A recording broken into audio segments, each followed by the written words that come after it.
Hello, my name is Syed Junaid and I'm a Radiology Registrar in South Wales, and I'm joined by Dr Richard FitzGerald, who is a consultant radiologist and the Vice President of the Royal College of Radiologists. Hello. Hello, Syed, and thank you for the opportunity to speak with you about the need for many more radiologists from abroad to come and work in the UK.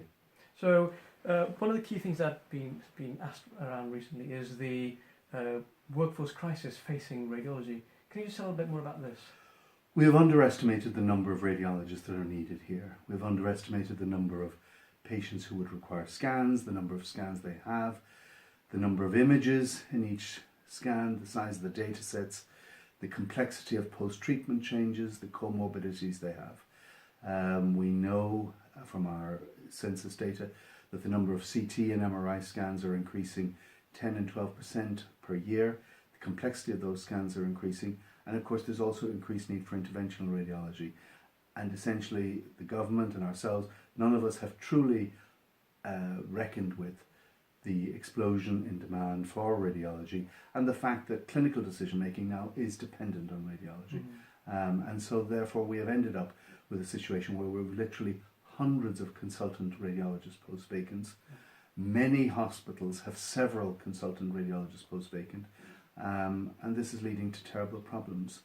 It's leading to terrible problems for patients. We know that at any one time, over 200,000 patients have x-rays or scans without a report. A month is a long time to be waiting for a report for an x-ray or scan.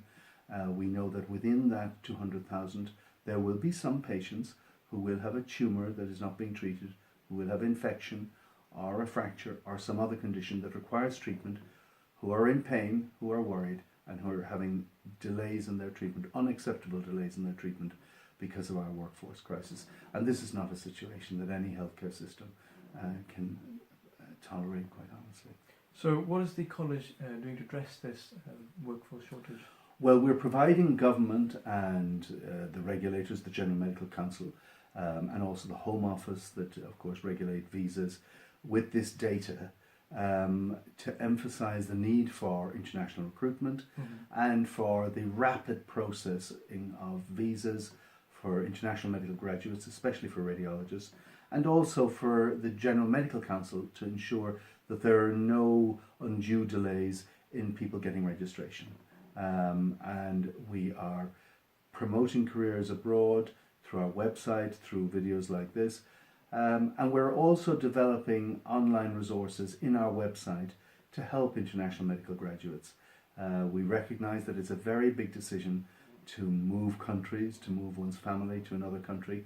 And so we provide resources in a whole section of our website called Working in the UK with tips on getting through the processes of registration and visa application, and also once they come to the UK, helping them to adapt to practice.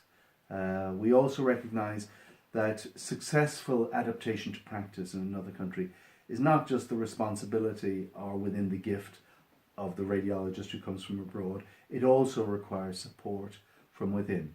And so we're emphasising to radiologists around the country who are recruiting the need for mentoring and for support for radiologists who come to work in the NHS from abroad, and that this support is required for some months. And this is just humanity, and it's important for patients, and it's important for the friendships that will develop. So obviously the international medical graduates working as radiologists will also benefit themselves. They will. There are huge opportunities to subspecialise, to attend and actively participate in multidisciplinary team meetings with clinicians from surgery and oncology, so that you get the feedback on the scans that you've reported and you see how you influence the treatment decisions at those meetings. One also works in well-equipped departments, well-run departments, where there's good quality assurance, good clinical governance, audit, the opportunity to develop protocols, and in general to develop professionally as a radiologist, to become a better radiologist and to enjoy good working conditions. I would also say that international medical graduates have a tremendous record of integration into the NHS.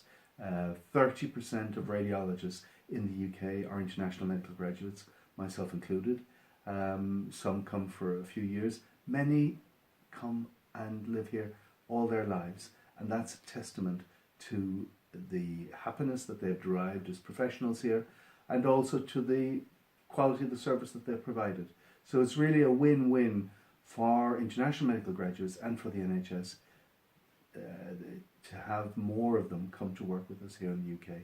So essentially, in summary, the UK is facing a huge radiology workforce shortage, which is obviously having its own implications of cost, patient safety, etc. And the college welcomes international medical graduates. Absolutely, we welcome them, and we would encourage those watching this video and their friends to consider working in the UK, and to assure them that they would be given every support the college could give and that local radiologists could give in terms of adapting to practice. And we hope that they would consider it and would feel they would be making a wise decision if they did so. Thank you very much, Dr Richard FitzGerald, the Vice President of the Royal College of Radiologists.